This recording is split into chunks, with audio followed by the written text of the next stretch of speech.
Vic, pour toi, c'est bon? Ouais, c'est bon. All good. Voilà, trop cool. Du coup, c'est Vic qui va filmer. Bon, bah écoutez, commençons et puis ça fera peut-être venir les retardataires. Du coup, je vous présente Cassandre qui, du coup, est à l'initiative du Networker depuis 10 ans, plus Non, un 11, peu moins, un peu moins. Depuis 2017.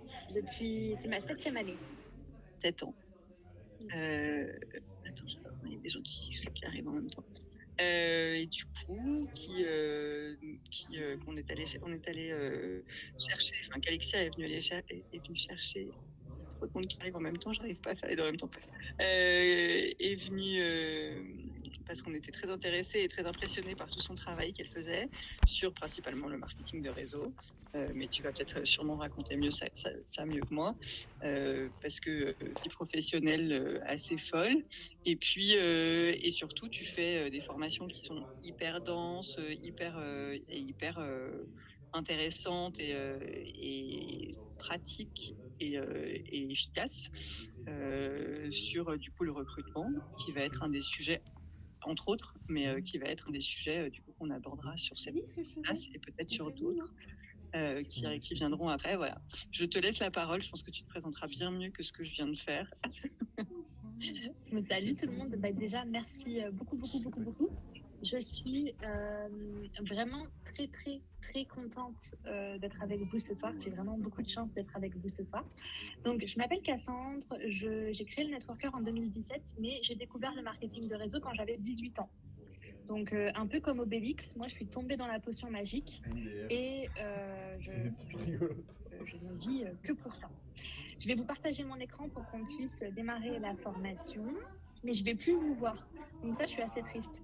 Si vous pouviez me mettre dans le chat, depuis combien de temps vous êtes chez Russ? Depuis combien de temps vous avez démarré votre activité Russ? Et comme ça, je regarderai ça quand je reviendrai, quand j'arrêterai de partager mon écran, si il veut bien. Je crois qu'il ne veut pas. Alors attendez, je vais recommencer. Vous voyez, hein? Vous voyez l'écran? Ouais, je En vois fait, j'arrive l'écran, mais pas à. Alors attends. Je n'arrive pas à. Ça y est. Hop, là normalement, on est bon. Vous voyez du coup la présentation? Ouais, on voit très bien. Enfin, moi en tout cas, je la vois très bien. Je pense que tout le monde aussi. Parfait. Eh bien, écoutez, c'est parti. Donc, ici, vous avez la version de moi photoshopée. Ce soir, vous m'avez en réel. C'est beaucoup mieux. Donc, j'ai créé le Networker. J'ai également créé un outil qui s'appelle PowerZone, mais c'est absolument pas le sujet. Et j'ai également une maison d'édition pour entrepreneurs. Alors, ce soir, on va parler de plusieurs choses.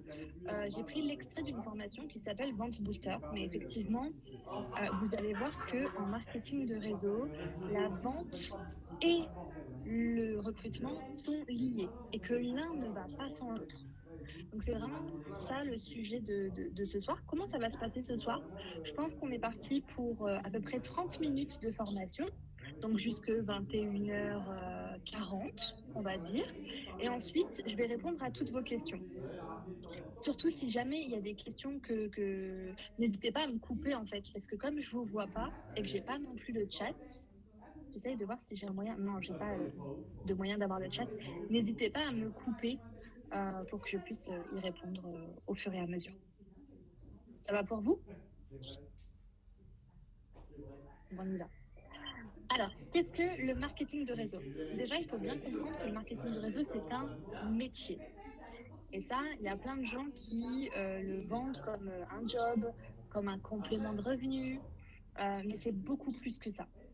Et d'ailleurs, dans le recrutement, si vous utilisez trop souvent le terme complément de revenu, vous attirez à vous des gens qui voudront que faire un passe-temps.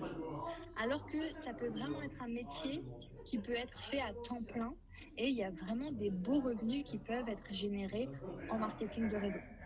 Le marketing de réseau, c'est également un modèle économique, tout simplement.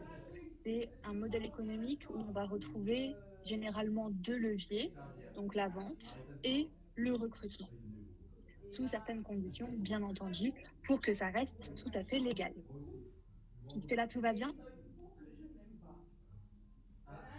Si j'ai pas de retour, c'est que Oui, généralement oui, ça va. tout va bien. Ok. Ok. On va parler de comprendre les trois niveaux de marketing de réseau et ça permet d'y voir plus clair. Lorsqu'on comprend ces trois niveaux de marketing de réseau, généralement ça débloque des pensées limitantes ou ce qui pourrait vous bloquer. Alors le premier niveau, c'est quand quand on découvre Russ et on fournit un effort, on en parle, on contacte des gens, on fait des lives, on essaye de trouver des collaborations, on met en place plein de choses, mais on n'a pas les résultats escomptés. Donc on gagne un petit peu d'argent, mais pas l'argent à hauteur de son investissement. C'est un niveau qui est obligatoire. On est obligé de le passer et c'est même au-delà du marketing de réseau, c'est même tout entrepreneur. J'ai jamais vu une entreprise qui ouvrait un jour et tout de suite le patron il était payé. Il faut un petit peu de temps. Pour certaines personnes, ça va prendre 2 mois, mais pour d'autres, ça peut prendre 3 ans. Il n'y a pas de temps en fait. Ok. Et le niveau 1, pourquoi est-ce qu'il est compliqué? Parce que généralement, son entourage s'inquiète pour nous. Et comment est-ce que ça se reflète? C'est souvent, non mais arrête ce que tu fais, tu perds ton temps, tu vois bien que tu mets beaucoup d'énergie. Donc on a un discours qui est un peu pénible à entendre. Mais le deuxième niveau, c'est le niveau où on gagne de l'argent, on atteint un revenu équivalent à la personne qui nous entoure. Pour mieux m'exprimer, on gagne à peu près le même revenu que son conjoint, environ. Et ça, c'est un niveau qui rassure les autres. Parce que du coup, on ne peut plus vous dire d'arrêter, on ne peut plus vous dire que c'est une arnaque, on ne peut plus vous dire que ça ne fonctionne pas. D'accord? Et généralement, le niveau 2, dans la durée, il est assez court. Parce que lorsqu'on atteint un revenu normal, ou on peut dire confortable, ou similaire à son entourage, on a compris les rouages de Russ, on a compris comment optimiser le plan de rémunération, on a compris ce qui fonctionnait, et donc on arrive au niveau 3 assez rapidement. Entre le niveau 2 et le niveau 3, ça peut être assez rapide. Et le niveau 3, c'est quand on gagne plus d'argent que ce qu'on imaginait. C'est quand on gagne plus d'argent que ce qu'on s'était dit quand on a signé chez Russ. Ok. Pour avoir discuté un petit peu avec le siège de Russ, je crois que plus ou moins vous vous situez entre le niveau 1 et le 2 pour tout le monde. Est-ce que c'est bien ça?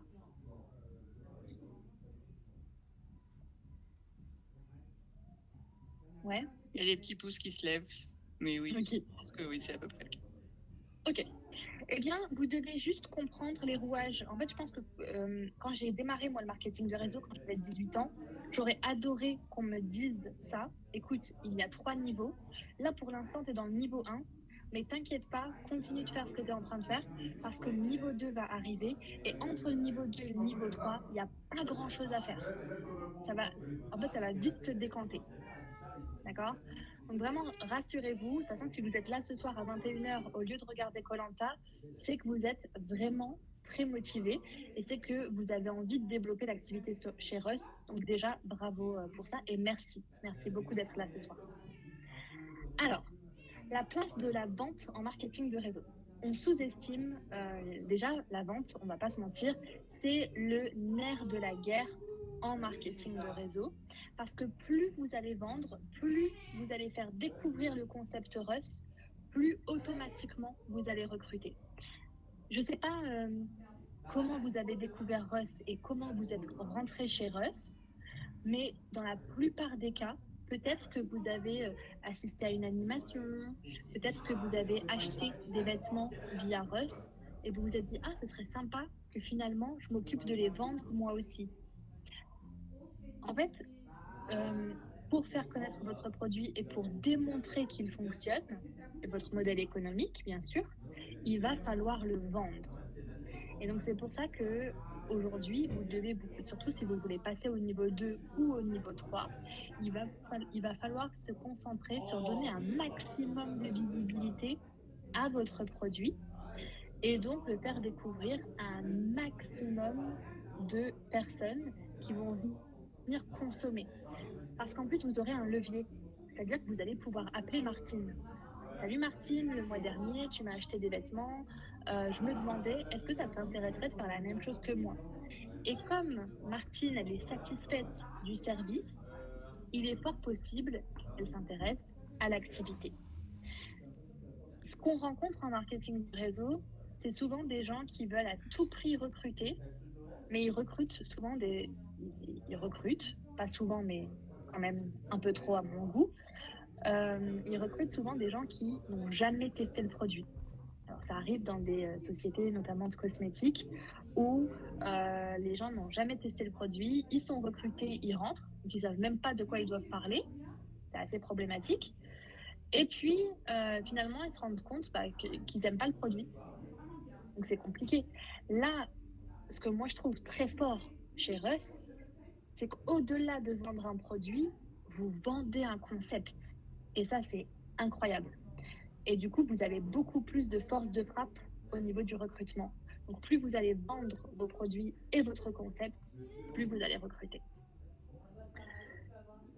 Donc là, j'ai déjà dit tout ce que je voulais dire au niveau de la puissance de la vente en marketing de réseau, parce que au-delà de vendre, on va pouvoir recruter. Je l'ai aussi dit que c'était le nerf de la guerre. Aujourd'hui, quels sont vos objectifs en vente? Oh, je suis trop triste, je ne vais pas voir. Est-ce que vous pouvez quand même le mettre dans les chats et que quelqu'un me dise un petit peu quels sont les objectifs? Combien est-ce que vous voulez gagner de commission?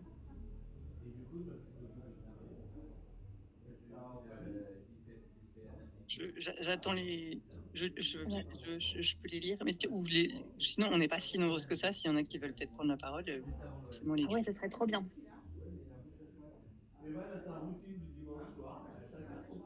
Elles sont timides, elles veulent. Ils et elles sont timides. Il n'y a pas trop de. 1000 euros par mois jusqu'à l'été, puis 20% de plus. Ah, très bien. Très très bon objectif. Ok. Du coup, si vous voulez pas nous partager vos objectifs, c'est pas grave, c'est ok. Pensez à le noter quelque part, de faire l'exercice avec nous. Et l'idée, c'est de faire le calcul. Ok. Une fois que je sais combien je veux gagner, combien est-ce que je dois faire de volume de vente chez Russ? Et donc, en se basant sur son propre panier moyen, de calculer le nombre de clients que vous devez avoir pour atteindre ces 1000 euros. Donc, par exemple, si je veux gagner 1000 euros chez Russ, combien est-ce que je dois faire de ventes? Est-ce que ça doit être à peu près 4000, je pense? Oui, c'est ça. Ouais. Donc, je dois faire 4000 euros de vente. Si le panier moyen de mes clients, c'est 100 euros, eh bien, ça veut dire que j'ai besoin de 40 clients sur le mois. Alors, je sais que généralement, quand j'en arrive là, j'ai tout le monde qui me regarde avec des gros yeux. 40 clients, c'est beaucoup. Eh bien, j'ai envie de vous dire... Ah, il y a quelqu'un qui veut parler? Non, ok. Quand les gens me disent, ouais, 40 clients, c'est beaucoup, j'adore prendre l'exemple d'un boulanger. Si demain, vous ouvriez une boulangerie, est-ce que vous pensez pouvoir vivre avec 40 clients par mois? La boulangerie, elle ne tiendrait pas. Ça ne payerait même pas ses factures d'électricité. Alors vous me direz, oui, mais des vêtements, c'est pas pareil qu'une boulangerie. Oui, mais c'est quand même un commerce. Et bien sûr que vous ne vendez pas la même chose. D'ailleurs, une baguette ne vaut pas le prix d'un t-shirt. On est d'accord. Mais dans le principe, vous êtes comme un commerçant finalement. Vous êtes un vendeur. Euh, et vraiment, vous devez comprendre qu'un boulanger, il a besoin d'avoir plusieurs centaines de clients chaque mois pour vivre. Vous pouvez générer un salaire avec 40 clients. Donc, c'est faisable. C'est pas impossible. Moi, j'ai une petite question, excuse-moi, je te coupe. C'est cette notion de client qui peut être dans notre business. Le client, c'est celui qui nous propose des affaires à la vente, celui qui nous les achète, ou notre réseau de Russ. Alors, c'est vraiment celui qui achète. à mon sens, c'est vraiment celui qui achète parce que c'est celui qui dépense et qui consomme chez toi. Parce que dans notre business, ce chiffre, il est exponentiel. Finalement, le 40 clients, tu as 40 à faire en vente, tu en vends, enfin, pardon, tu as 80 à faire en vente, en vends 50%. C'est pas monstrueux, tu vois. Et je me dis que et c'est pour ça que je te pose la question, parce que 40 clientes, dans le sens où aller chercher 40 sacs, là, c'est monstrueux. Mais ouais, moi, le chiffre, là, me semble tout à fait atteignable, de ce que tu dis. Exactement, il l'est. Il l'est. Mais je sais que des fois, il y a des personnes qui pensent que 40 clients à aller chercher, donc 40 clients qui vont dépenser 100 euros chez toi, des fois, ça leur paraît insurmontable. Et je comprends aussi ces gens-là, parce que euh, souvent, ils arrivent dans un métier qui est nouveau, et peut-être qu'ils se disent, moi, dans mon entourage, je connais que 5 personnes. Donc 40, ça leur paraît beaucoup. Mais je tiens vraiment à vous rassurer, 40 clients, ça doit sembler facile. Voilà. En tout cas, merci beaucoup d'avoir partagé, parce que je pense que tu es venu rassurer à ce niveau-là, et ça peut faire du bien. Alors, Je pense que aujourd'hui, le panier moyen, on a un panier moyen global, vraiment, là je parle de manière très générale, il est à 30 euros. Je veux mettre un peu comme il y a quand même, en effet, Myriam a raison, il y a pas mal de notions chez nous parce il y a en effet des russes, il y a des acheteurs et il y a des clients. Et l'acheteur et le client, c'est pas forcément la même chose pour tout le monde. Et d'ailleurs, en marketing de réseau, un client est un acheteur unique. Nous, un client, c'est une personne qui va nous donner en moyenne une vingtaine de vêtements. ok. Une vingtaine de vêtements sur une vingtaine de vêtements. Sur une vingtaine de vêtements, on va en vendre à peu près 50%. Donc on va en vendre 10. Donc en gros, chaque client rapporte 10 vêtements à 30 euros. Donc chaque client rapporte 300 euros. Sauf que les filles, du coup, les russes touchent 40% de ça. Donc, Ok.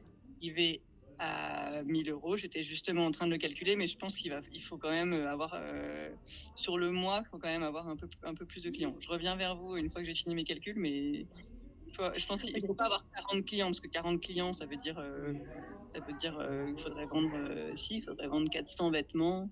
Non, 400 vêtements, 60. Bon, je reviens vers vous. Mais ouais, écoute, moi je suis tombée sur mes calculs. Mais alors, tu vois, on va voir sur rigole, je suis tombée à 68 clients avec une moyenne de 17 vêtements par client. C'est dingue. bah, Est-ce que on pourrait pas plutôt se concentrer sur augmenter le panier moyen? Parce que du coup, ça veut dire que si moi j'achète chez Rust, donc j'achète chez l'une d'entre vous ou l'un d'entre vous, ça veut dire qu'en moyenne, quelqu'un qui consomme vos vêtements dépense que 30 euros? ouais, après, c'est ce que nous donnent nos clients. Enfin, aujourd'hui, un client, il va nous donner en moyenne pour 30 euros. Il y a des clients qui vont donner pour des commandes qui vont faire 1000 euros, des 2000, 5000 si on tombe sur la bonne. Mais on ne sait pas forcément, un peu des pochettes surprises, nos clients. Quand tu vas chez la cliente et qu'elle te dit voilà, ça c'est mes vêtements, peut-être que tu as gagné au loto, comme peut-être que non, tu as une cliente assez classique comme tout le monde et du coup qui va faire une commande à 300 euros et pas une commande à 3000. Quoi. Okay. Là, c'est assez et aléatoire. juste si je peux me permettre, bonjour. Si je peux me permettre, c'est aussi, il ne faut pas oublier que nous, c'est de la seconde main, donc déjà le prix sur le marché est déjà bien dévalué. Et donc, il y a des fois où forcément, même sur deux clients différents, on va en avoir une qui a des vêtements très premium à la limite luxe. Donc, du coup, là, ça va être sympa à vendre. Et du coup, les conditions seront cool. Et en fait, on peut avoir une autre cliente en même temps où ça va être, maintenant un peu moins, mais ça va être principalement du Zara. Et déjà, vendre le vêtement à 20 euros, il y a des fois, c'est un exploit. Donc en fait, voilà, parfois le gap entre deux clientes aussi est très grand. Et donc on peut faire une moyenne. C'est pour ça que je pense que le panier moyen est à 30 euros. Parce qu'en fait, il y a des vêtements qu'on vend tellement peu cher. Mine de rien, en fait, on essaye de se fixer un prix minimal à 20 euros. Mais c'est dur. Parce que sur Vinted, voilà, la jungle.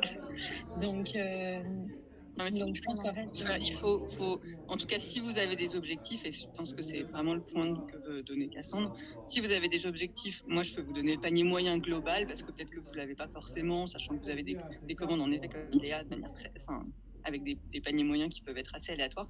Mais globalement, vous pouvez, je pense, vous fixer sur un panier moyen à 30 euros, qui est à peu près notre panier moyen global. Des fois, c'est beaucoup plus, des fois beaucoup moins.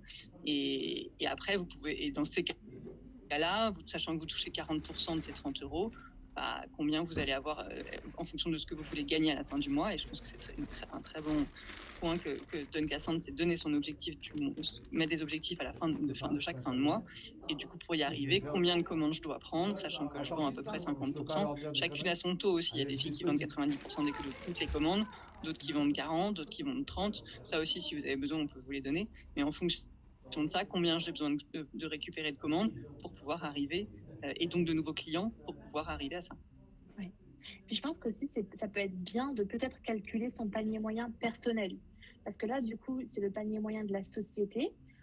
C'est bien de l'avoir en tête, mais je pense que ça peut être sympa de calculer son propre panier moyen pour mieux calculer combien vous avez besoin d'avoir de clients par rapport aux objectifs que vous vous fixez. Parce que c'est pareil, si le panier moyen de la société c'est 30 euros, mais que le vôtre finalement c'est que 20 ou 25 ou même 15, finalement ça change la donne. Et si au contraire votre panier moyen c'est 80-90 euros, ça change la donne aussi. Donc je pense que ça peut être sympa aussi de prendre le temps de chacun calculer son panier moyen. Et peut-être même que sur le logiciel que vous utilisez, vous l'avez peut-être sur votre back-office. Hein. Je crois qu'on l'a pas, mais je pense que du coup, c'est un bon sujet de. On va le faire, on va le mettre. C'est quoi votre logiciel? Nous, on a notre propre site. Ok. Ah oui, vous êtes vachement fort. Je connais aucune société qui a son propre back-office. Incroyable. Ouais. Magique. Alors, au-delà de vendre vos vêtements, vous devenez un solutionneur. Encore plus chez Russ. On reviendra sur la valeur que Russ apporte au monde. Après, moi, je suis assez... j'ai passé beaucoup de temps sur le site internet à éplucher plein de trucs. Vous êtes vraiment un solutionneur. C'est-à-dire que vous apportez une solution aussi bien aux personnes qui veulent se débarrasser de leurs affaires qu'à ceux qui veulent acheter seconde main. Et vous avez un vrai message à porter, ce qui est assez incroyable. Donc, si vous avez du mal à vous positionner en tant que vendeur, n'hésitez pas à vous affirmer en tant que solutionneur. Je sais qu'il y a beaucoup de personnes qui peuvent avoir du mal avec le terme vendeur, parce qu'ils ont l'impression d'être un vendeur de tapis. Eh bien, si vous avez du mal à assumer le fait que vous êtes un vendeur, rassurez-vous, positionnez-vous en solutionneur. Je trouve que c'est toujours très mignon et c'est aussi très professionnel de venir dire, écoutez, moi, dans la vie, je suis une solutionneuse, je suis un solutionneur et j'aide les gens à se débarrasser de leurs vêtements et j'aide les gens à trouver des vêtements de qualité à moindre prix. C'est assez incroyable. Et également, vous avez un troisième point de solutionneur, c'est de proposer un métier clé en main, ce qui est assez incroyable. Alors, comment est-ce qu'on fait pour devenir un expert en marketing de réseau? La première chose, c'est de passer à l'action sans se poser de questions.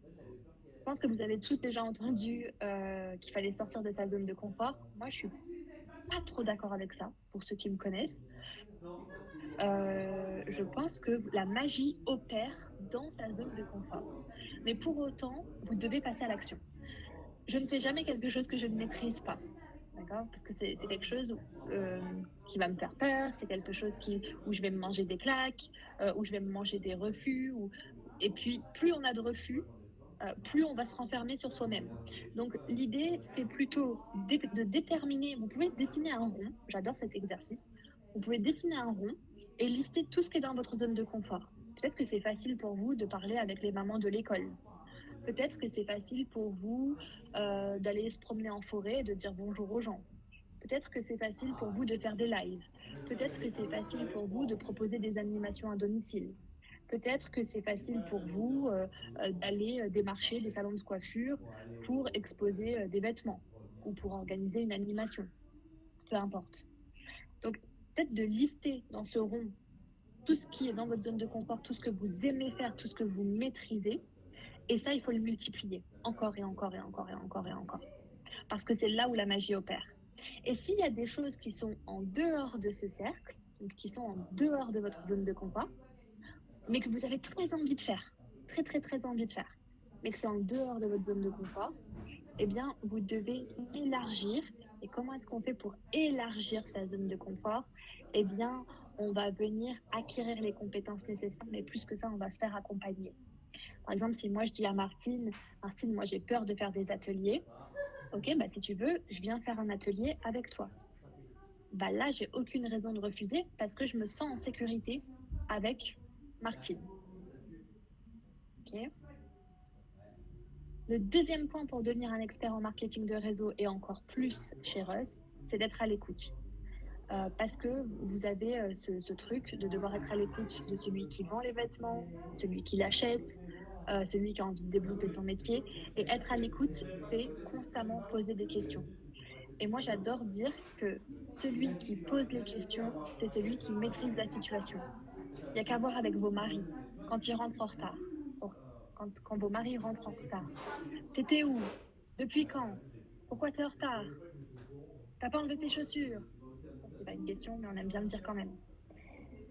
Et la réalité, c'est que forcément, le mec, il est un peu démuni. Bah, désolé, je suis restée au travail, Jean-Pierre avait besoin d'aide. Mais celui qui pose les questions, c'est toujours celui qui maîtrise la situation. Donc c'est pour ça que être à l'écoute, c'est poser énormément de questions et ne pas avoir peur de poser des questions. Le troisième point pour être un expert en marketing de réseau, c'est savoir se détacher face à un refus. Il faut savoir être poker face. C'est-à-dire que si on vous dit non, il faut que vous réagissiez de la même manière qu'on vous ait dit oui. Et d'ailleurs, il y a un exercice que j'aime bien donner en formation, c'est la liste des 100 non, la liste des 100 refus. Parce que l'idée, c'est que je pousse les gens à aller chercher du refus. Et généralement, ils ont plus d'acceptation que de refus. Ce qui est assez drôle. Parce que du coup, ils vont chercher un refus et puis finalement, ils ont plus de réunions, plus d'ateliers, plus de choses. Mais ils sont tellement détachés lorsqu'ils appellent qu'ils se mettent plus en position de demandeur, mais ils se mettent en position de solutionneur, ce qui est assez magique. Donc n'hésitez pas à vraiment travailler le fait d'être détaché face à un refus. Le quatrième point, c'est de bien comprendre et très rapidement les besoins de vos clients. Mais ça, c'est quelque chose d'hyper naturel. D'ailleurs, je pense que quand vous rentrez chez quelqu'un, généralement, vous savez tout de suite. Vous voyez, moi, je sais que si vous rentrez chez moi, vous allez voir dans l'entrée que j'ai une penderie avec les manteaux. Vous pouvez tout de suite capter. Peut-être que j'ai ma fille qui a une poche arrachée. C'est pas peut-être, c'est sûr. Je suis désolée. Et vous avez un meuble à chaussures. Et pareil, il y a des chaussures qui sont un peu déglinguées, les enfants jouent dehors, etc. Mais ça, c'est des choses que vous pouvez capter tout de suite. Et vous pouvez très bien dire, bah, j'ai vu que les chaussures de sport de Léonard étaient abîmées. J'ai peut-être ce qu'il faut, j'ai peut-être ce qu'il te faut en boutique. J'ai peut-être ce qu'il te faut dans ma mallette magique. Et du coup, euh, la personne, elle va se dire, waouh, ben, en fait, elle a vu que Léonard avait les chaussures complètement déglinguées. Voilà, par exemple. Et toujours faire preuve d'empathie. Ce que j'entends par là, c'est toujours, au-delà de l'empathie, c'est juste du respect auprès de ses clients. Et ne jamais, jamais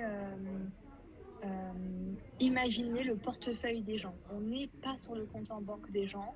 Donc vous, votre rôle, c'est de venir présenter vos produits, c'est de venir les vendre, c'est de venir les conseiller, pardon.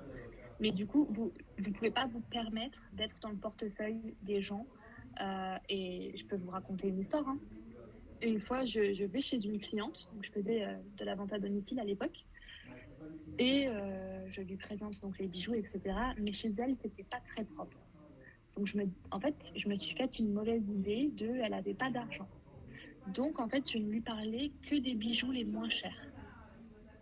Et en fait, à un moment donné, elle s'est énervée. Elle me dit, mais je comprends pas pourquoi tu me montres que tes bijoux de merde.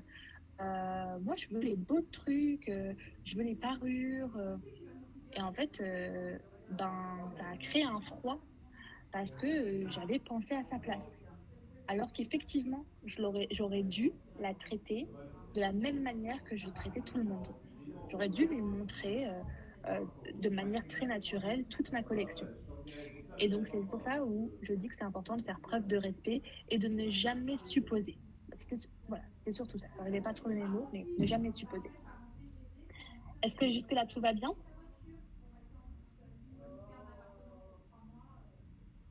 Bon, il n'y a pas de question. C'est J'ai que des ça. petits pouces qui se lèvent. Bon, parfait. Alors, un autre point pour réussir en marketing de réseau, pour recruter et pour vendre, ça va être de faire preuve de charisme pour attirer l'attention. Je m'explique. Il existe des leaders et il existe des leaders charismatiques. Des leaders, c'est pas une histoire de position, hein, c'est vraiment une histoire de posture. Et un leader, par exemple François Hollande. François Hollande est un leader parce que quand même le peuple français a voté pour lui. Par contre, il avait zéro charisme. Tout le monde l'appelait Flamby. Donc il avait zéro charisme. Quand il rentrait dans une pièce, on se retournait pas forcément sur lui. Président ou pas, c'est pas le genre de mec qu'on regardait. Okay, mais c'était un leader parce qu'il a su fédérer autour de ses opinions. Par contre, si on prend un leader charismatique, on va prendre Barack Obama. Barack Obama, quand il rentrait dans une pièce, qu'il soit en tenue de golfeur, en jogging ou en costume, on va se retourner sur lui parce qu'il dégage quelque chose. Et en fait, l'idée, c'est que on ne doit pas être le plus beau ou la plus belle. C'est pas ce que je suis en train de dire. Regardez, moi, ce soir, je suis pas maquillée, je suis à peine pas coiffée d'ailleurs. Euh, mais l'idée, c'est dans la posture, dans ce que tu dégages aux gens, dans ce que tu vas donner, les gens, ils aient envie de te suivre, qu'ils aient envie d'adhérer à ce que tu vas partager et d'écouter ce que tu vas dire. C'est ça qui compte. Donc ça, c'est vraiment quelque chose qui se travaille. C'est pas un don, c'est quelque chose qui peut se travailler. Et il y a plein de petites techniques pour ça. Par exemple, quand on rentre dans une pièce, de marquer l'arrêt pendant 3 secondes avant d'aller s'asseoir à sa place. Ou il y a des petites choses comme ça. Euh, je pourrais en parler toute la nuit, mais c'est pas trop le sujet. Voilà. Il faut aussi être cohérent. Alors, vous, chez Russ, je trouve que c'est assez facile d'être cohérent dans le sens où je pense que vous faites en sorte de consommer seconde main le plus possible. Peut-être que vous avez des valeurs, des convictions écologiques que vous allez partager, que ce soit sur vos réseaux, que ce soit auprès de vos clients, etc.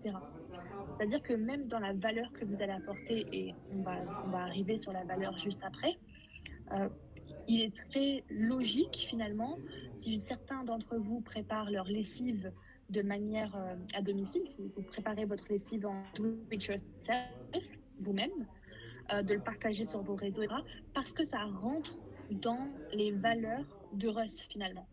Ce truc écologique, ce truc de seconde main, ce truc de stop à la fast fashion, etc. La valeur, c'est quoi? La valeur, c'est de faire en sorte que les gens qui vous entourent comprennent ce que vous faites et qu'ils puissent s'y retrouver. Pour pouvoir donner de la valeur, vous allez devoir comprendre votre audience, vos clients, leurs besoins et, encore une fois, savoir les identifier rapidement, mais aussi comprendre leurs objections et les accepter. C'est-à-dire que quelqu'un qui dit oui, mais c'est pas possible d'acheter 100% seconde main. Oui, effectivement, je suis d'accord avec toi. Il y a des choses qu'on ne peut pas acheter en seconde main. On ne va pas acheter nos petites culottes en seconde main. Donc, on vient aussi comprendre les objections. Et c'est là où, quand on vient apporter de la valeur, il ne faut pas en faire quelque chose de radical. C'est pas. En fait, l'idée, c'est de venir éduquer autour de la seconde main, autour des solutions que vous apportez, de vider les armoires des gens. Ça, d'ailleurs, je trouve que c'est un super concept d'aller de proposer des rendez-vous en one-to-one. Moi, demain, j'ai quelqu'un qui m'appelle de chez Ross et qui me dit, Cassandre, écoute, je sais que tu es maman de 3 enfants, je sais que tu es débordée, je peux venir chez toi trier les armoires et vous me sauveriez la vie. Moi, un truc comme ça, je suis prête à payer pour ça. Figure-toi, Cassandre, je sais que tu as 3 enfants, que tu es débordée. Dis-moi quand je passe. J'habite à côté de Rennes, vous venez quand vous voulez. Et franchement, je crois que mes enfants mettent 10 ans, alors 10 ans pour les deux petits et 16 ans pour le grand. Et je pense que mes deux petits de 16 ans ont encore des trucs de 3 et 4 ans dans leur armoire. Pour vous dire à quel point je suis une mère indigne. Une cliente parfaite pour Russ. Voilà. Donc n'hésitez pas. Je suis tout à vous. Vous venez quand vous voulez. Et plus vous allez être sincère dans la valeur que vous apportez, plus le lien de confiance sera hyper fort. Et Voilà. justement, comment tu travailles cassant les objections? Typiquement, une cliente qui te dit j'ai pas le temps. Les filles qui recrutent aujourd'hui des nouvelles clientes, elles vont dire voilà, moi je me présente, je m'appelle Céleste, je suis une super heureuse parce que bah, j'ai tant d'évaluations sur Vinted, je suis une tueuse, je suis super expert, je vends super bien, etc.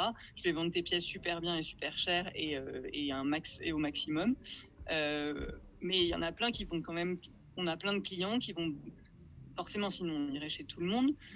Toi, potentiellement, Cassandre, t'es intéressée, mais il y a plein de gens qui sont intéressés et qui, derrière, vont quand même émettre des objections du style. Alors, il y a celle qui dit bah, moi, je vends moi-même. Bon, bah, là-dessus, on n'a pas grand-chose à dire. Mais les autres vont plutôt aller dire j'ai pas le temps de passer les commandes, alors que ça prend 5 minutes. Hein. J'ai pas le temps, je vais pas avoir assez des vêtements qui sont bien. Voilà, ou bah, ça m'intéresse pas parce que sûrement pour d'autres raisons. Et en fait, à quel moment, comment tu arrives à convaincre quelqu'un qui va pas avoir le temps, par exemple, dire qu'il a pas le temps? Alors, moi, en formation, ça va peut-être être un tout petit peu contre-productif, mais en formation, je dis toujours qu'on ne cherche pas à convaincre. En fait, si vous, vous êtes convaincu, déjà, c'est le principal. Maintenant, si quelqu'un aimait ce que vous...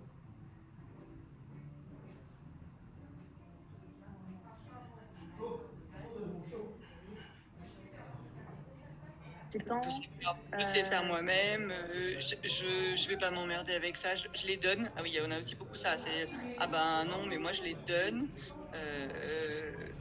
On peut rien contre le don, et au contraire, c'est très bien, hein, mais ouais, bah, il y a plein, mais bon, des objections, il y en a plein, et en vrai, c'est beaucoup, bah, j'ai pas le temps, faut que toutes les russes qui commencent à faire beaucoup de prospection, elles se retrouvent souvent face à oui, bah, je le fais la semaine prochaine, oui, je passe commande la semaine prochaine, oui, oui, oui, oui, et puis le truc n'arrive jamais, quoi.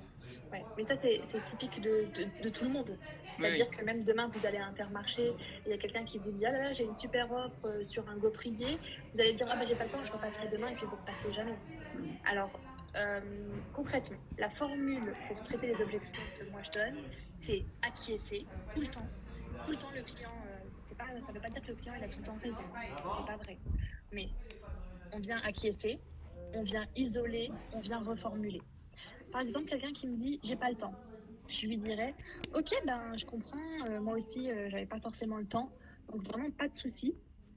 Je vais peut-être venir isoler si je sens que je suis en mesure d'isoler. Est-ce qu'il y a d'autres choses qui te préoccupent? Donc on vient poser la question non, non, c'est vraiment j'ai juste pas le temps. Et on vient reformuler ok, très bien, bah écoute, lorsque tu auras le temps, tu sais me trouver. Et en fait, l'idée, c'est aussi de savoir faire 10 pas en arrière. Alors c'est hyper frustrant, c'est hyper difficile, mais de faire 10 pas en arrière, parce que sachez que ça vient aussi frustrer l'autre. C'est-à-dire que comme vous n'êtes pas en train de lui courir après, il se dit bah, que tu es professionnel, il se dit que finalement il a été écouté. Et en fait, c'est souvent ça le problème. C'est que quand on veut traiter des objections, on rentre dans un truc de ping-pong parce qu'on veut absolument avoir le dernier mot. Mais si on laisse l'autre avoir le dernier mot, eh bien, soit il va nous référer à d'autres personnes parce qu'on aura été professionnel, soit il finira par revenir parce qu'il aura eu une espèce de frustration que vous n'êtes pas allé mendier finalement. Quelqu'un qui vous dit bah, moi je les donne. On vient acquiescer, mais c'est génial, ok, c'est vraiment très généreux de ta part. Écoute, le jour où tu auras envie de les vendre, tu sais où me trouver.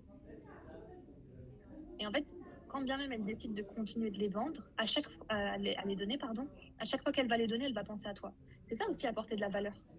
Parce que c'est faire en sorte que même les gens qui te disent non se souviennent de toi. Moi, je dis toujours que la chose que j'ai le mieux réussi, c'est que même les gens qui me détestent continuent de regarder mes formations. Parce que je sais que je donne tellement de valeur qu'en fait, ils n'ont pas le choix que de venir regarder ce que je raconte. C'est ça qui est assez fou. Donc, essayez quand vous avez des gens qui ont des objections, je sais à quel point c'est frustrant, mais gardez en tête, j'acquiesce, j'isole si je peux, je reformule et je fais 10 pas en arrière. Et je vous assure que sur du long terme, ça va payer. Parce que vous allez semer des graines. Mais c'est frustrant. Ok, c'est parti. Qu'est-ce que ça veut dire, c'est parti? Ça veut dire que maintenant, vous n'avez plus qu'à passer à l'action. Alors, il y a plein d'actions possibles et imaginables, surtout avec Russ, et vous avez plein de choses à mettre en place. Moi, j'ai un cadeau pour vous.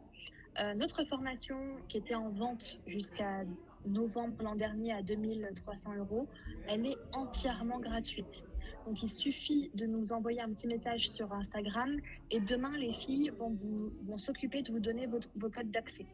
Donc, toutes les personnes qui ont envie de se former 100% gratuit, il n'y a pas d'entourloupe derrière, il n'y a rien, vraiment pas du tout. Tous ceux qui ont envie de se former gratuitement, vente, recrutement, leadership, qui ont envie d'avoir toutes mes techniques, il suffit juste d'envoyer un petit message et Amandine va s'occuper de vous envoyer tous les accès demain. Amandine ou Nelia, je ne sais pas qui sera disponible, mais une des deux s'occupera de vous répondre. Donc il suffit juste de nous envoyer un petit message et c'est cadeau. Je suis désormais tout à vous. Je vais pouvoir voir le chat. J'attends ça depuis 40 minutes. J'ai trop hâte. Je vous invite à aller regarder du coup sur le site du Networker, il y a toutes les formations que propose Cassandre et du coup beaucoup gratuites. Merci beaucoup Cassandre pour ça.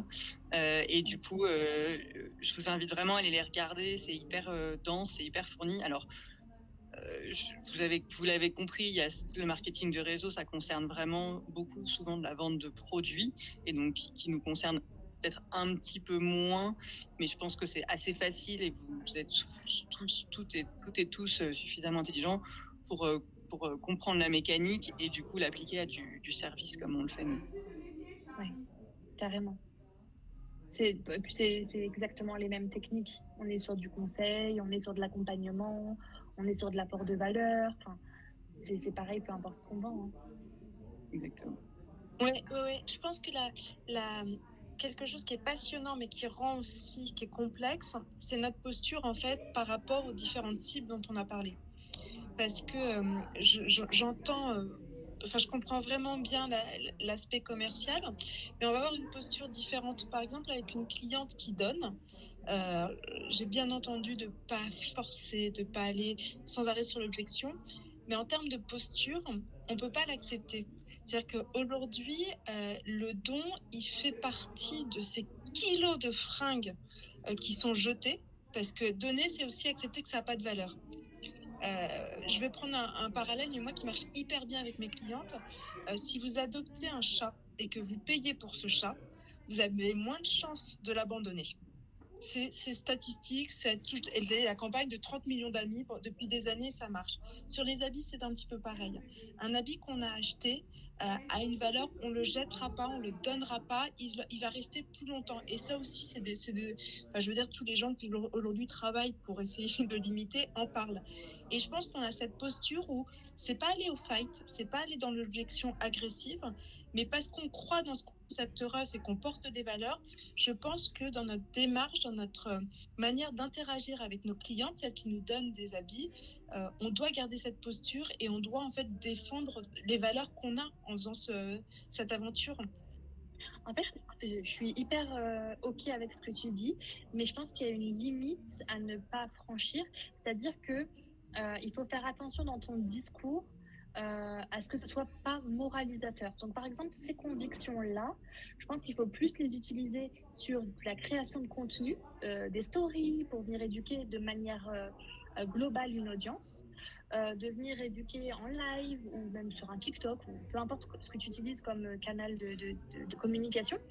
Mais tu vois, si tu es face à un client qui te dit ben non, moi je préfère donner et que tu rentres dans un débat avec lui qui est un peu moralisateur, parce que c'est tes convictions, c'est tes valeurs, c'est ton truc, ben, en fait, la personne, elle va se renfermer comme une huître et ça risque de créer un conflit où elle fera jamais elle va jamais te référer autour d'elle.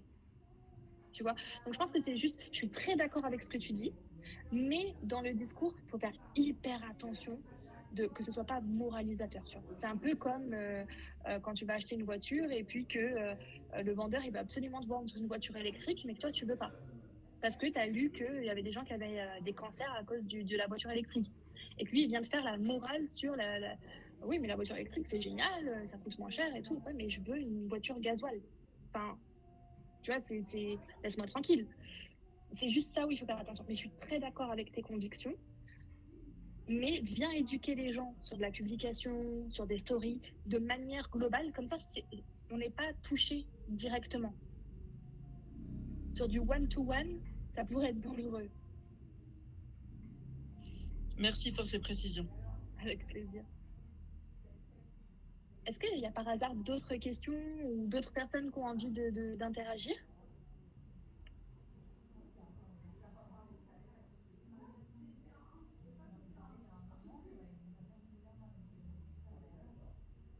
Bon.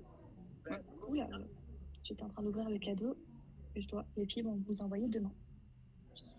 Moi, peut-être je reprends la parole peut-être sur des questions un peu plus pratico-pratiques qui vont aussi pouvoir découvrir je pense, dans les formations que tu fais. Mais si tu devais donner là aux Russ une manière de, voilà, demain. Alors nous, on travaille beaucoup les commandes, elles sont beaucoup autour de pour récupérer une commande de client qui veut nous confier leurs vêtements, on travaille avec de la géoloc. Donc c'est forcément un peu proche de chez toi. Et si tu devais travailler aujourd'hui ton cercle, tu devais aller chercher des commandes des nouveaux clients. Je te mets au défi, Cassandre. Tu es Russ depuis quelques minutes et tu vas chercher de nouveaux clients. Proche de chez toi, en tout cas dans une circonférence où tu peux aller en transport, en voiture ou autre. Qu'est-ce que tu fais et comment tu le fais? Ok, on est d'accord que tu entends par là des gens qui vont me donner leurs vêtements pour que je puisse les vendre pour eux. Exactement. Ok, très bien. J'organiserai un événement dans des salons de coiffure. Pourquoi des salons de coiffure? Parce que depuis le Covid, il y a de moins en moins de coiffeurs, ils ont de plus en plus de mal à trouver. Mais du coup, leurs temps d'attente sont beaucoup plus longs. C'est-à-dire que quand on va chez le coiffeur, sauf ceux qui prennent son rendez-vous, mais ceux qui sont sans rendez-vous, on peut avoir beaucoup plus d'attente qu'avant Covid. Et du coup, c'est sûr que moi, j'irai me positionner dans des coiffeurs une fois toutes les 2 semaines, enfin 2 fois par mois, quoi, pour un événement où les gens viendraient déposer leurs vêtements, enfin, un espèce de relais finalement. Je serai le relais, quoi. Et ça, je trouve que c'est cool, même pour le salon de coiffure, ça lui permet d'avoir du passage et ça lui permet de se faire connaître lui aussi. Donc en fait, je ferai beaucoup d'événements publics comme ça peut être dans des instituts de beauté également. Mais moi, j'irai chercher en fait chez des commerçants. Alors, autres que des magasins de vêtements, bien entendu, mais coiffeurs, esthéticiennes, tout ce qui est un peu où je vais avoir des femmes, parce que c'est souvent les femmes qui gèrent les vêtements à la maison. Donc voilà, et si je veux aller toucher les hommes, si je devais aller toucher les hommes, bah, j'irais chez les barbiers, parce que c'est trop à la mode et que ça peut être trop cool d'avoir des vêtements un peu rock'n'roll. Vraiment. Donc ouais, je ferais des trucs comme ça. Et sur les réseaux sociaux, nous, on dit beaucoup de travailler aussi sur les groupes Facebook de quartier, les choses comme ça. Est-ce que tu as des techniques un peu pour ce genre de choses, des trucs un peu qui peuvent... est-ce que quel pitch est important? Qu'est-ce qu'il y a dans un pitch et qu'est-ce qui est important de dire? Est-ce que, tu vois, je sais pas ce que tu ferais. Ouais. Bah, en fait, l'idée, c'est vraiment de venir, comme Myriam le disait, de venir, quand on se présente, de venir exposer ses valeurs sans pour autant faire un truc à rallonge. Mais je pense que si j'étais Myriam, je dirais, ben, salut, ben, moi c'est Cassandre, et ma mission, c'est d'aider les gens à vendre leurs vêtements au lieu de les donner, au lieu de les jeter, voilà, au lieu de les entasser. Moi, j'aide les gens à mettre leurs vêtements en vente et puis je les aide à gagner un petit peu d'argent, quoi. Donc tu mets un peu la solution au départ, de dire, ou en tout cas ne jetez plus, ne donnez plus, etc. Mais vous avez une réserve de cash dans vos armoires, donnez-la moi et j'en ferai ce qu'on peut faire de mieux, quoi. Exactement. Exactement, parce que en fait, quand tu viens exposer la solution, donc position de solutionnaire, hein, quand tu viens donner la solution tout de suite, les gens t'écoutent parce qu'en fait, ils sont à la recherche d'une solution. Et toi, tu viens l'apporter tout de suite sur un plateau. Donc c'est extraordinaire. Mais il ne faut pas que ce soit à rallonge, il faut que ce soit très court. En fait, il faut qu'on laisse le temps à la personne de poser des questions. Ah bon, mais tu fais comment?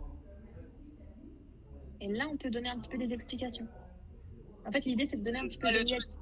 tu donnes pas le truc tout de suite. Tu viens poster un truc du style, moi je viens vous aider pour pas que vous jetiez, etc., etc. Et après derrière ils viennent poser des questions et c'est là où tu les hameçonnes en fait. Exactement. En fait, moi, je dis toujours que le marketing de réseau, que ce soit dans le vente, dans le recrutement, peu importe, c'est comme une histoire d'amour. On se met jamais tout nu le premier soir. Donc, on y va petit à petit. Peut-être que le premier soir, tu vas avec un pull. Au deuxième date, tu mets un décolleté. Au troisième date, on ne sait pas ce qui se passe. Mais jamais trop vite. Ok. Ouais, c'est intéressant. Aujourd'hui, on donne pas ce genre de conseils-là, donc moi je trouve ça hyper intéressant. Je sais pas ce que vous en pensez, vous. Je pense qu'après, le mieux, c'est de tester. Hein.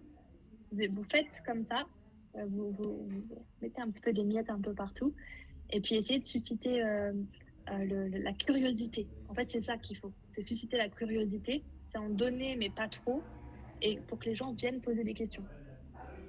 Tu disais un truc super juste aussi au début, que je trouve je rencontre quand je discute avec les filles qui prospectent, c'est le temps long. C'est de laisser du temps au temps. C'est-à-dire que les filles, nous, souvent, là, j'ai fait pas mal de coaching avec des filles, etc., qui étaient des russes qui étaient hyper motivées. Et en effet, pourtant dans des villes, pas forcément des grosses villes, hein, des villes moyennes.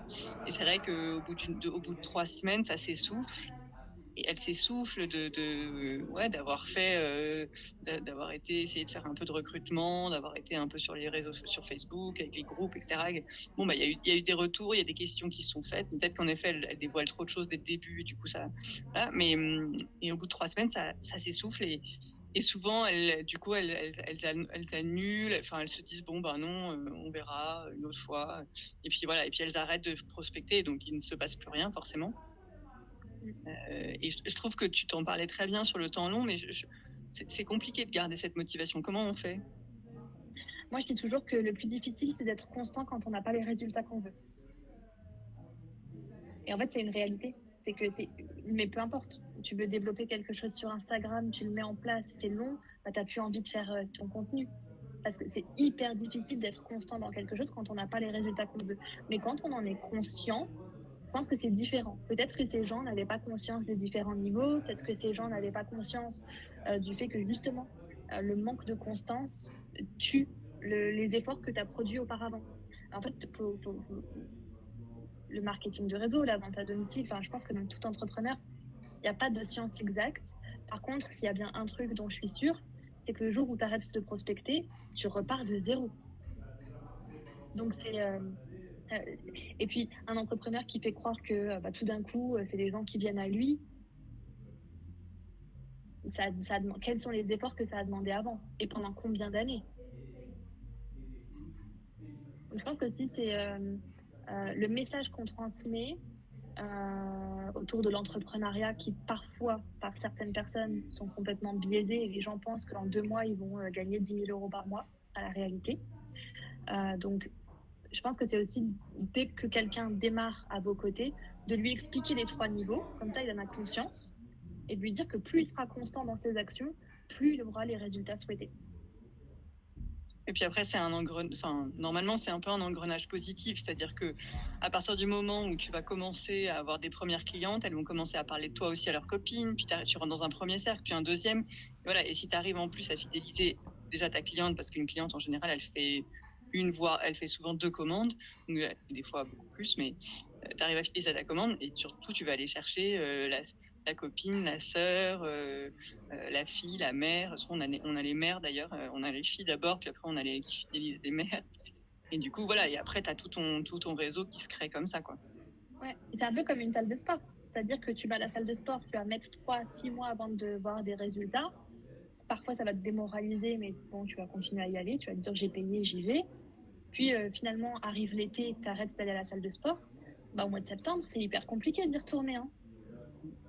Tu te dis, waouh, pourquoi j'ai arrêté pendant 2 mois? Maintenant, je dois tout reprendre de zéro. Et puis, il n'y a qu'à voir, quand on reprend après 2 mois sans sport, on a des courbatures, on dort mal. C'est exactement pareil en entrepreneuriat, en marketing de réseau. Moi, ça me parle beaucoup ce que tu dis, parce que je crois que... alors, je pense que c'est à peu près la même chose, mais moi, je me suis dit, je mets 6 mois pour atteindre mes objectifs. Et pendant 6 mois, je ne me pose pas de questions. je regarde pas mes résultats, je regarde mes actions. Je m'assure d'avoir été constante, je m'assure d'avoir été extrêmement droite avec mes clients de telle manière que je puisse être recommandée. Je cible plus facilement les clients qui m'ont fait des belles commandes et je passe plus de temps pour elles, vous voyez, plus de retours clients. J'ai utilisé une astuce pour la première fois. J'ai pris en commentaire les évaluations que j'avais sur Vinted, où les gens me disaient super affaire, merci beaucoup et tout, et je l'ai envoyé à la cliente. Je me suis dit, on va voir ce que ça donne. Et ben ça a marché. Et c'est pas un hasard si je chouchoute celle-là parce qu'elle m'a fait une valise parfaite pour notre milieu. Donc je crois que je sens vraiment ton truc en me disant peut-être pas se poser de questions sur la phase 1 et se poser des questions sur nos actions, mais pas trop sur les résultats dans un premier temps. Après, j'avais une question pour toi parce que je me dis, je pense que ton objectivité peut nous aider. Tu peux avoir un comportement à un moment de te dire mais pourquoi je fais ça sur l'étiquette Russ finalement? C'est-à-dire que maintenant que j'ai défendu mon réseau, maintenant que j'ai monté mon truc, pourquoi je le fais en tant que Russ et je le fais pas finalement uniquement en tant que Myriam? C'est une très très bonne question. Déjà, je pense que Russ, ils ont réussi à créer une communauté. Et puis, au-delà de cette communauté qu'ils ont créée, de ce groupe de filles, ils ont quand même créé un modèle économique où tu recrutes des gens. C'est quand même un modèle économique qui est structuré, qui est légal, qui est encadré. Et puis, je pense qu'il y a tout cet aspect justement de formation, de soutien qui vont venir vous apporter. Et je pense que en réalité, Ross sont qu'à leur début. Donc, je pense que vous aurez de très belles surprises dans les mois à venir.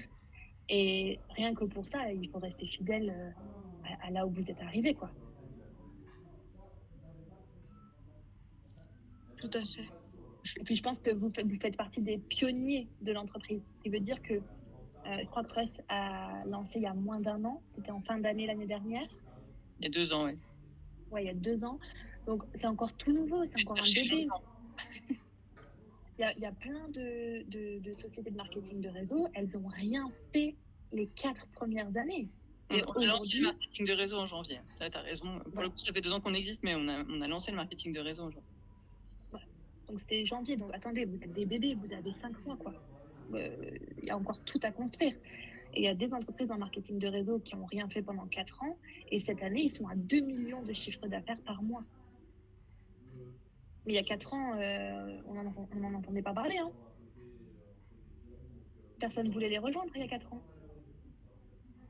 Et qu'est-ce qu'ils ont fait pour arriver à 2 millions? Moi, ça m'intéresse. Franchement, ils ont persévéré. Ils ont gardé la même ligne de conduite et ils ont persévéré. Et ils avaient, la première année, je crois qu'ils avaient moins de 100 distributeurs. La deuxième année, à peu près 200. Ils ont été vraiment petits. Et la fin de la 4e année, ils sont passés de 200 à 3000 en moins de 2 mois. C'est ce qui a fait la différence. Ah oui. Ouais. Ouais. Mais c'était ingérable pour l'entreprise. Hein. Je pense qu'ils ont même perdu pied. C'est bon. En tout cas, je pense une question. Oui, Léa, salut. Oui, salut. Alors, ça serait plutôt, en fait, sur...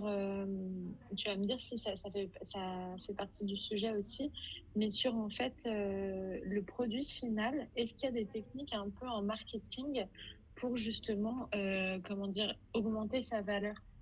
Tu vois, par exemple, si on veut augmenter notre panier moyen, est-ce qu'il y a des techniques, enfin, je sais pas, dans la façon dans la description ou dans la façon de prendre les photos. Enfin, c'est peut-être pas toi qui vas me dire ça par rapport aux photos, mais voilà, des petits tips en fait pour augmenter la valeur de notre produit en fait. On est d'accord que vous vendez du coup après sur Vinted ou d'autres applications? Oui. Ok. Alors, moi, quand je vais sur Vinted, la description a son importance, mais je pense que les photos plus que la description, déjà. Et alors, c'est hyper chiant, je sais, mais j'adore les photos portées. Parce que je connais mon corps et je connais mes formes. Et en fait, le fait de le voir porter sur quelqu'un d'autre pourrait potentiellement me rassurer. Donc, ce qui est intéressant, Léa, dans ce que tu poses comme question, c'est peut-être que tu devrais t'entourer de modèles. Alors, Attention, hein, je te dis pas d'aller chercher Kim Kardashian, tu es très bien. Mais peut-être toi et peut-être d'autres personnes de ton entourage qui ont des formes différentes que toi, avec peut-être le même vêtement. Je sais pas si je suis claire dans ce que je dis. Oui, oui, je vois. Oui. Ouais, mais ça, je trouve que marketingment parlant, la preuve, hein, Kim Kardashian, qui a une marque de lingerie, si vous regardez le site internet, elle va avoir des femmes rondes, des femmes fines, des femmes black, des blanches. Enfin, tu vas avoir, pour le même sous-vêtement, tu vas avoir 4 ou 5 photos de corps complètement différents et tu vas voir comment le même produit fit aux différents corps. Et moi, c'est le genre de truc qui me fait acheter. Donc, je sais que ça demande par contre un travail qui doit être hyper chiant. Mais potentiellement, marketingment parlant, c'est ce qui me ferait vibrer. Non, mais effectivement, moi, je vois un peu ce que tu dis parce qu'en général, j'ai plus de facilité à vendre des vêtements parce que depuis peu, je fais des photos portées, ce que je faisais moins avant. Et effectivement, quand j'ai une cliente qui fait à peu près ma taille ou alors une taille un peu, voire deux tailles au-dessus, c'est plus facile que par exemple quand moi, je vends du 34-36, je ne tombe pas dedans. Donc du coup, j'ai fait plutôt sur mannequin ou alors en cintre, sur cintre. Et effectivement, j'ai plus de mal à vendre ces, ces modèles-là. Donc, mais oui, c'est vrai. Après, c'est juste question de planning, il faut trouver des copines, faut que... C'est ça, c'est ce que j'allais te dire. C'est vraiment peut-être 2 ou 3 fois par mois, essayer d'avoir des copines à la maison où tu puisses mettre en action l'habit. Vous vendez habits, bijoux, chaussures? Oui, accessoires, vêtements, sacs aussi, pas mal. Tout ce qui se trouve dans ta chambre, globalement. Ok. Et par exemple, question peut-être bête, mais des tupperwares non? Non, c'est pour ça que je dis tout ce qui se trouve dans ta chambre. C'est, globalement, tu vas avoir tous les accessoires. Et encore, normalement, le bijou, on fait pas trop, mais bon, après, ça dépend des clientes et des refs, mais ouais, globalement, beaucoup accessoires, maroquinerie, donc chaussures, sacs, ceintures, etc., lunettes, voilà, et chapeau, enfin tout ça, et tout ce qui est vestimentaire. Ok, très clair. Et donc non, on va pas jusqu'à la télé, le micro-ondes et autres.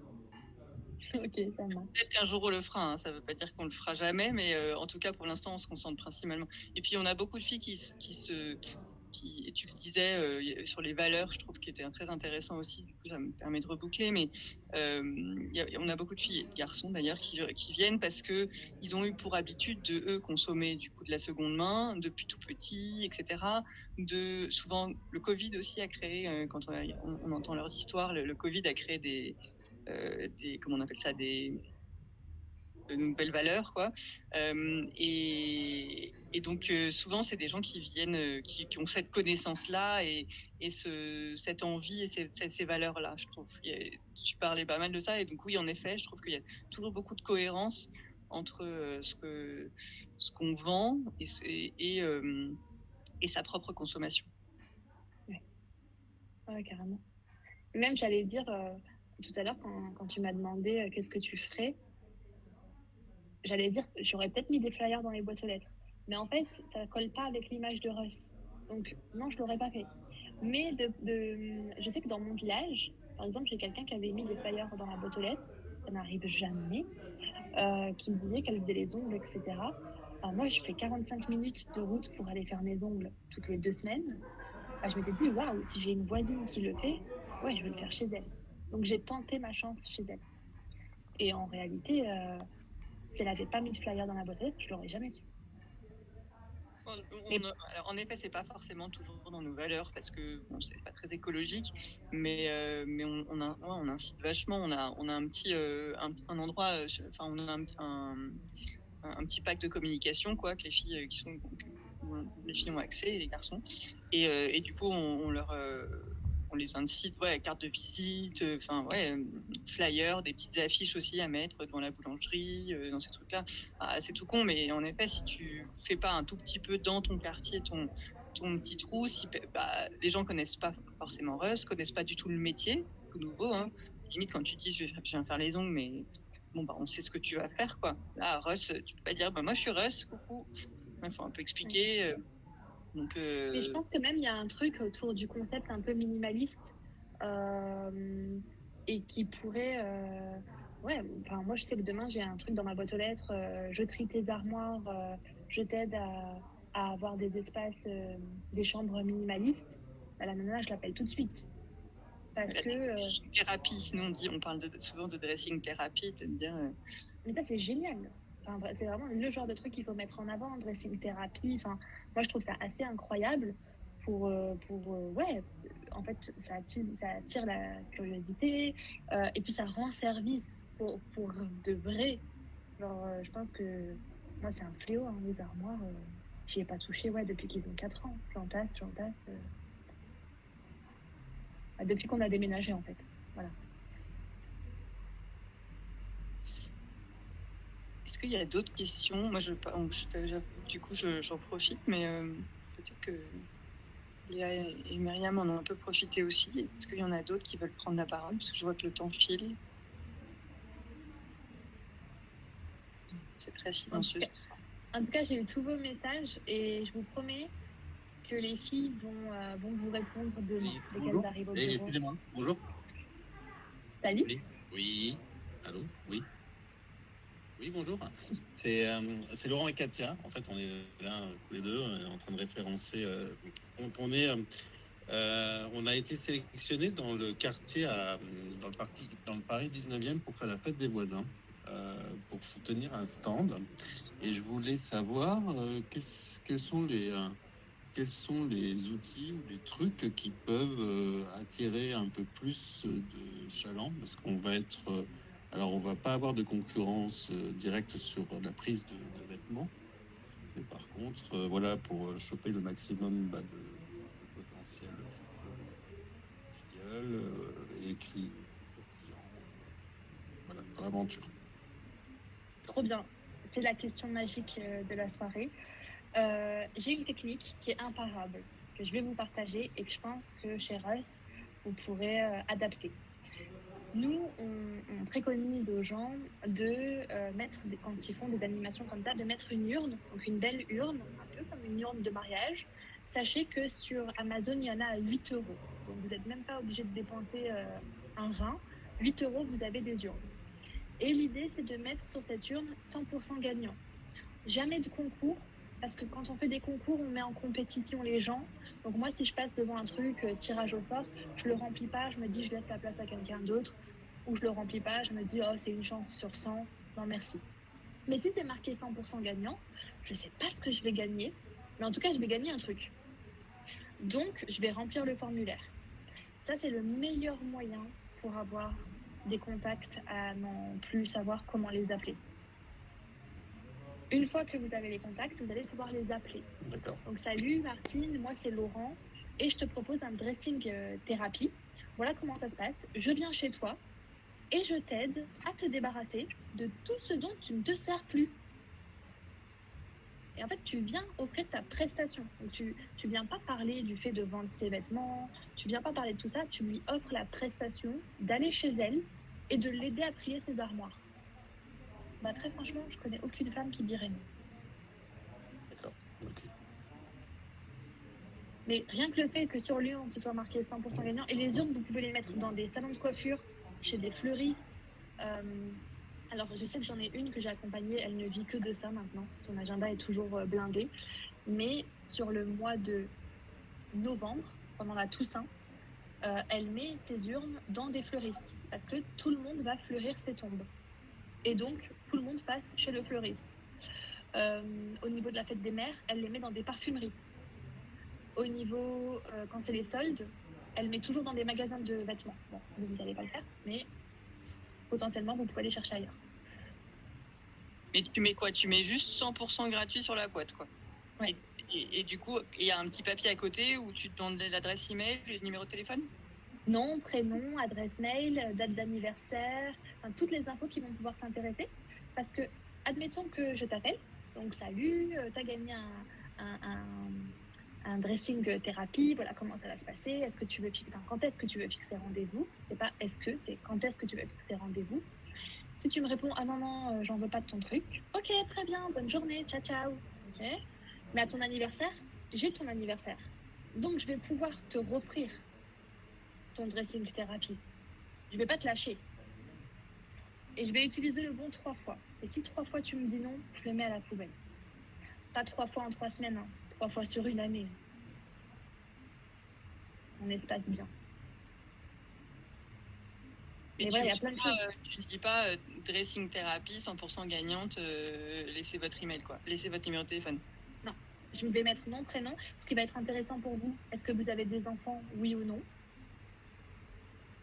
Enfin, voilà, vraiment faire un petit formulaire à la taille d'une main. Nom, prénom, date de naissance, numéro de téléphone, adresse email, adresse postale, on ne sait jamais. Et puis, avez-vous des enfants? Ça peut être cool. Combien de personnes composent le foyer? Ça peut être incroyable, parce que s'ils sont 8, c'est le jackpot. Donc voilà, mettez quelques questions et puis... mais l'idée, il faut que ce soit quand même rapide. Donc n'en mettez pas 12. Mettez deux questions, il faut que ce soit rapide. Et ça, vous pouvez le mettre dans des salons, quand vous faites des salons, des foires, quand vous faites des événements comme Laurent, c'est assez incroyable. Donc n'hésitez pas à mettre votre urne absolument partout. Et vous pouvez la faire tourner constamment. Toute l'année, elle peut tourner, votre urne. Moi, je sais que j'ai Stéphie qui fait tourner 3 urnes toute l'année. Son agenda est rempli du lundi au dimanche.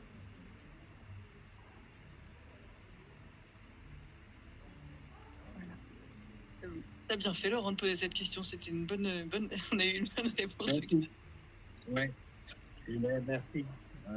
Avec plaisir. Merci beaucoup, avec en tout cas. Bah, écoutez, on va voir ce que ça donne. Il faut m'envoyer un message, faut me dire. Faudra me dire ce que ça donne, cette histoire de fête du voisin, 100% gagnant.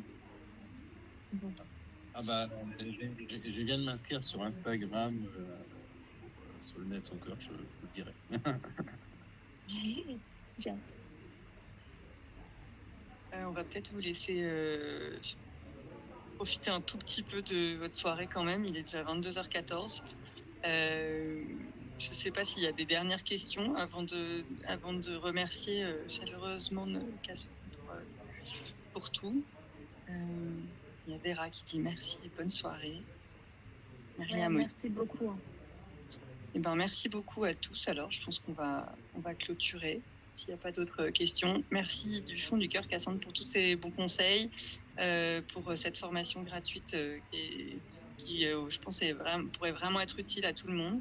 N'hésitez pas à y aller. Et